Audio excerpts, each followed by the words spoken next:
नमस्कार दोस्तों, आज देव प्रबोधिनी एकादशी है। इसे देव उठनी एकादशी भी कहा जाता है। नाम से ही क्लियर है, देवता उठने वाले हैं।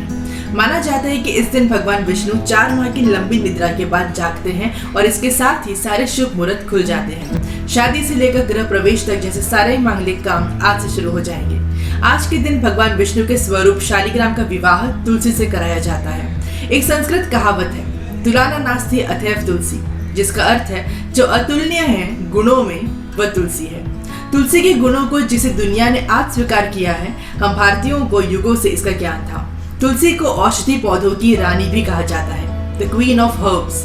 तुलसी का पौधा बेहद संवेदनशील और जागरूक है, and it is able to register the vibrations around her. वह वेदों को सुनना, संस्कृत जप, कीर्तन के रूप में भगवान का नाम सुनना पसंद करती है। माना जाता है कि जो व्यक्ति प्रतिदिन तुलसी का देखभाल करता है उसे मोक्ष की प्राप्ति होती है। तुलसी विवाह की मान्यता और इसके पीछे की कथा बहुत महत्वपूर्ण है। हिंदू धर्म ग्रंथों के अनुसार वृंदा नाम की एक कन्या थी। वृंदा का विवाह जलंधर नाम के राक्षस से कर दिया गया। जलंधर बहुत ही बलशाली राक्षस था। वृंदा भगवान विष्णु की भक्त थी और एक पतिव्रता स्त्री भी थी, जिसके कारण उसका पति जलंधर और भी शक्तिशाली हो गया और उसे पराजित करना मुश्किल था। एक बार देवताओं और दानवों में युद्ध हुआ।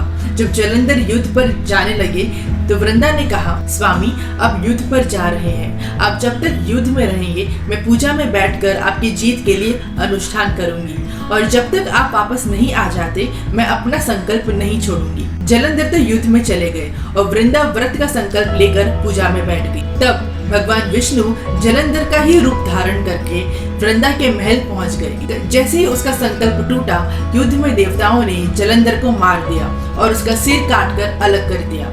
उसका सिर वृंदा के महल में गिर पड़ा। तब भगवान विष्णु अपने रूप में आ गए और वृंदा सारी बात समझ गई। उन्होंने भगवान विष्णु को श्राप दे दिया कि आप पत्थर के हो जाओगे। भगवान तुरंत पत्थर के हो गए। लक्ष्मी जी रोने लगी और प्रार्थना करने लगी। तब वृंदा ने भगवान को वैसा ही कर दिया और अपने पति का सर लेकर सती हो गई। वृंदा की राख से एक पौधा निकला। तब भगवान विष्णु जी ने कहा, आज से इनका नाम तुलसी है और मेरा रूप इस पत्थर के रूप में रहेगा, जिसे शालिग्राम के नाम से तुलसी जी के साथ भी पूजा जाएगा, और मैं बिना तुलसी जी के प्रसाद स्वीकार नहीं करूंगा।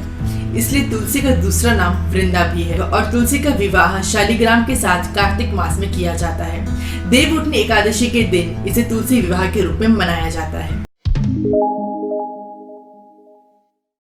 When the Victoria Gardens were established in Bombay, the men employed on those works were pestered by mosquitoes.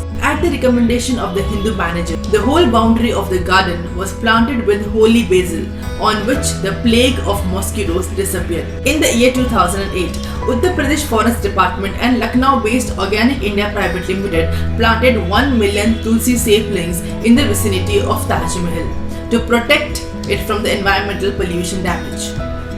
The Ayush Ministry approved the recipe of a herbal decoction made of herbs, tulsi, dalchini, soot and kali mirch under the generic name Ayush Jashonda. Tulsi is also revered in Thailand, Indonesia and Greece. It is deeply rooted in Christianity. It is also believed that Constantine of Rome found a hill covered in the basil plant under which the cross of Jesus was hidden.